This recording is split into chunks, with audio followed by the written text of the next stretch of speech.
या श्रीस्वयं सुकृतिनां भुवनेष्वलक्ष्मी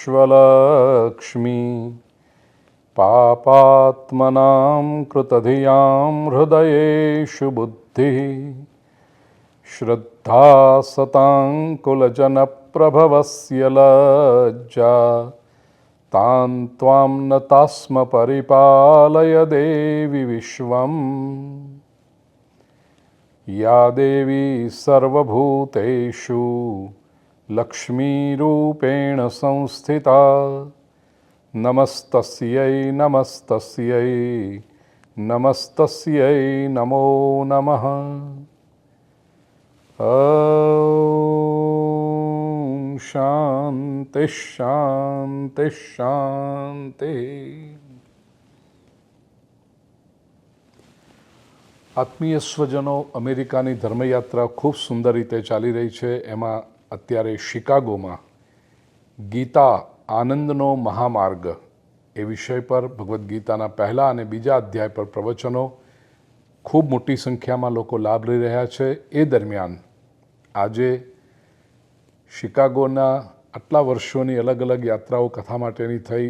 એમાં એક કથા વખતે મારું ઘર, મારું નિવાસ અને એ પછી એટલો આત્મીય સંબંધ જે બંધાયો છે એવા અમારા પ્રિય હસમુખભાઈ અને કોકીબેન ઠક્કર, એમના સંસ્કારી સુપુત્ર કૌમિલભાઈ, પુત્રવધુ નીપા અને ગ્રાન્ડ ચિલ્ડ્રન શોન અને નિકી સાથે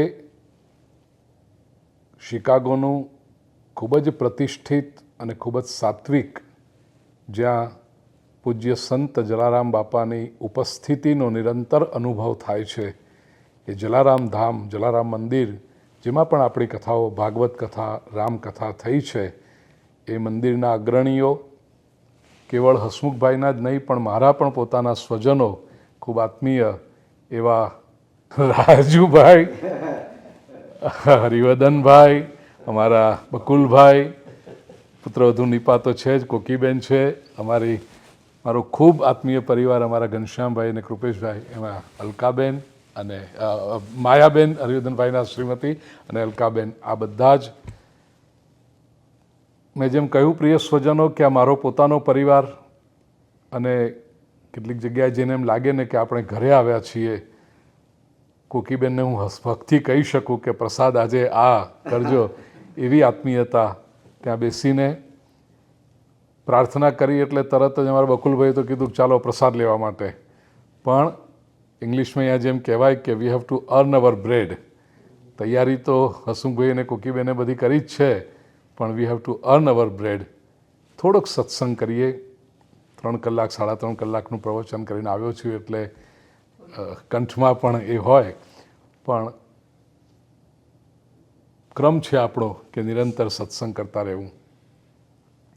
4 સૂત્રો કોમિલભાઈ વાંચ્યા, એના ઉપર ચિંતન કર્યું, એ પ્રસાદી રૂપે શેર કરવા માગું છું. આપણે સૌ પરિવારમાં રહીએ છીએ અને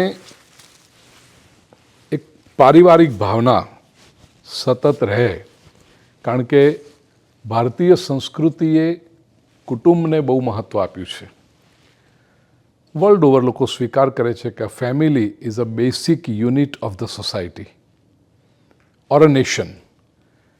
પરિવાર જો તૂટે તો સમાજ તૂટે, સમાજ તૂટે તો રાષ્ટ્ર તૂટે. એટલે if you want to build a nation, કોમિલભાઈ, તો we have to build a family.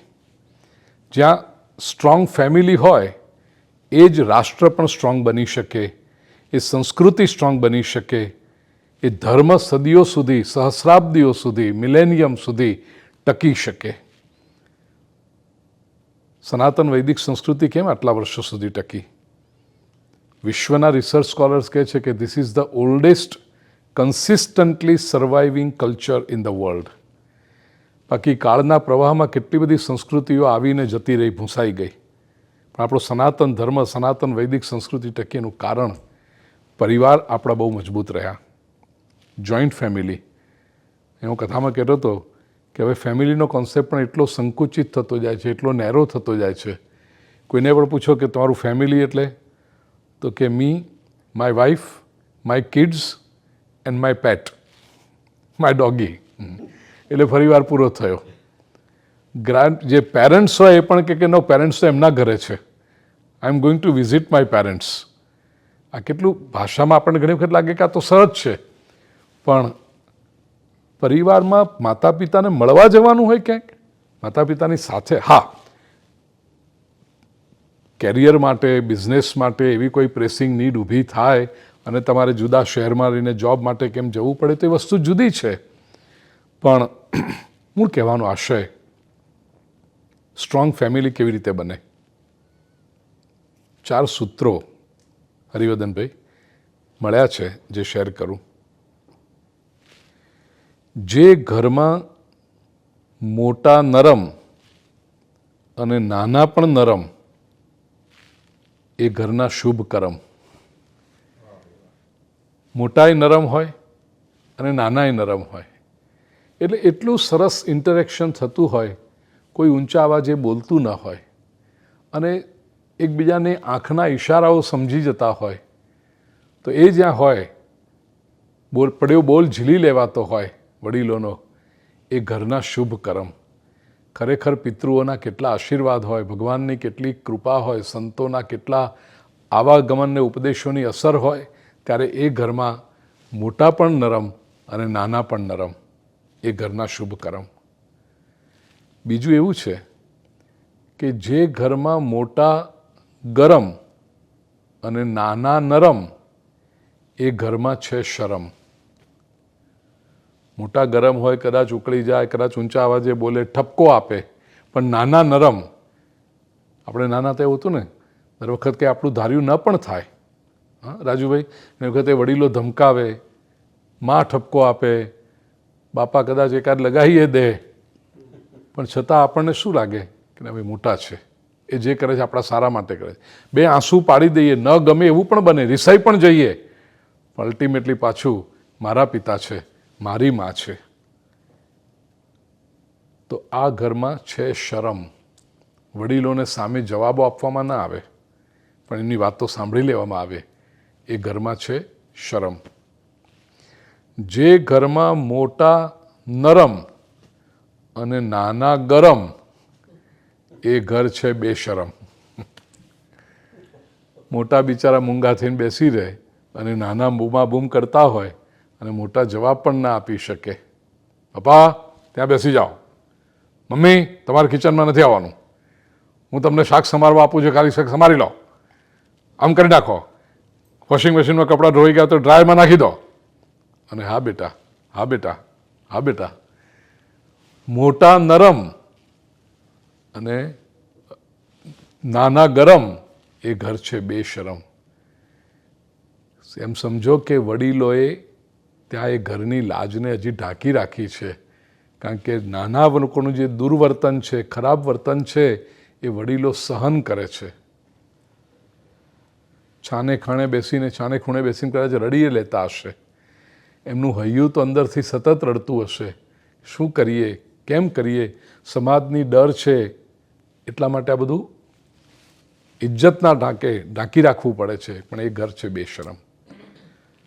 અને જે ઘરમાં મોટા ગરમ, નાનાય ગરમ, એ ઘરના ફૂટ્યા કરમ. મોટાએ બૂમાબૂમ કરતા હોય, નાનાએ બૂમાબૂમ કરતા હોય, રોજ ધીંગાણા થતા હોય, લડાઈઓ થતી હોય અને કોઈ કોઈનું સાંભળતું જ ના હોય, બધાને બોલવામાં જ રસ હોય, એ ઘરના ફૂટ્યા કરમ. એ ઘરને તો ભગવાન સાચવે, કારણ કે આ ઘરમાં ધડાકા તો રોજ થતા હોય, પણ આ બોમ્બ ક્યારે ફાટશે એ કહેવાય નહીં. અથવા તો એવી કોઈક મજબૂરી છે કે કંઈક સાથે રહેવું પડે છે, નહીં તો બધા વિચાર કરે કે જરાક પૈસા ભેગા થઈને જતા રહીએ બહાર, જરાક ભેગા થઈને જતા રહીએ. એવી રીતે જે મજબૂરીથી ને રહેતા હોય એને શું કામનું? એ ઘર કહેવાય જ નહીં. તો આ 4 સૂત્રો જો યાદ રહે, કોમિલભાઈ યાદ રહી ગયા? જે ઘરમાં મોટા નરમ, નાના પણ નરમ, એ ઘરના શુભ કરમ. જે ઘરમાં મોટા ગરમ પણ નાના નરમ, એ ઘરમાં છે શરમ. જે ઘરમાં મોટા નરમ પણ નાના ગરમ એ ઘર છે બેશરમ, અને જે ઘરમાં મોટાએ ગરમ નાનાએ ગરમ એ ઘરના ફૂટ્યા. આપણે ભગવાનને પ્રાર્થના કરીએ કે જલારામ બાપાના સંસ્કારો આપણા લોહીમાં વહે છે, આપણા મસ્તિષ્કમાં, આપણા હૃદયમાં વસે છે. તો એના લીધે આપણા ઘરમાં મોટા અને નાના, હું તો સાક્ષી છું, આ ઘરમાં રહ્યો છું 7 દિવસ, એટલે મને સંસ્કાર ખબર છે કે મોટા પણ નરમ છે. હસમુખભાઈ કે કોકીબેન કોઈ દિવસ ઊંચા અવાજે બોલતા હશે હું ધારી શકતો નથી, અને કોમિલભાઈ કહે છે ને જે બોડી લેંગ્વેજથી જ આવે છે કે ના એવું ક્યારેય નથી, અને નાના તો એનાથી વધારે નરમ છે. હા, કોમિલભાઈ ને નીપાબેન છોકરાઓ પણ શાન નિકી એટલા સંસ્કારી. તો પરમાત્માની કૃપા, વડીલોના આશીર્વાદ, આ બધું જ નિરંતર રહેતું રહે. કોમિલભાઈ ખૂબ પ્રગતિ કરો, ખૂબ આ સંસ્કારનો જે ભવ્ય વારસો છે સચવાય બેના નીપા, અને આપણા સંતાનો પણ જીવનમાં ખૂબ આગળ વધે. ધર્મ, સંસ્કૃતિ અને સંસ્કાર ટકે, અને ઈશ્વર આપણને સાથે રહી ખૂબ ખૂબ સત્કર્મો કરવાની શક્તિ આપે એવી પ્રાર્થના સાથે સર્વેત્ર સુખિનઃ સંતુ સર્વે સંતુ નિરામયા સર્વે ભદ્રાણી પશ્યંતુ મા કશ્ચિદ દુઃખમાપ્નુયાત. શ્રી કૃષ્ણ કનૈયા લાલ કી જય. સિયાવર રામચંદ્ર ભગવાન કી જય. પવન સુત શ્રી હનુમાનજી મહારાજ કી જય. જલારામ બાપાની જય. જગદંબે માત કી જય. સદગુરુદેવ કી જય. નમઃ પાર્વતી પતયે. હર હર મહાદેવ હર.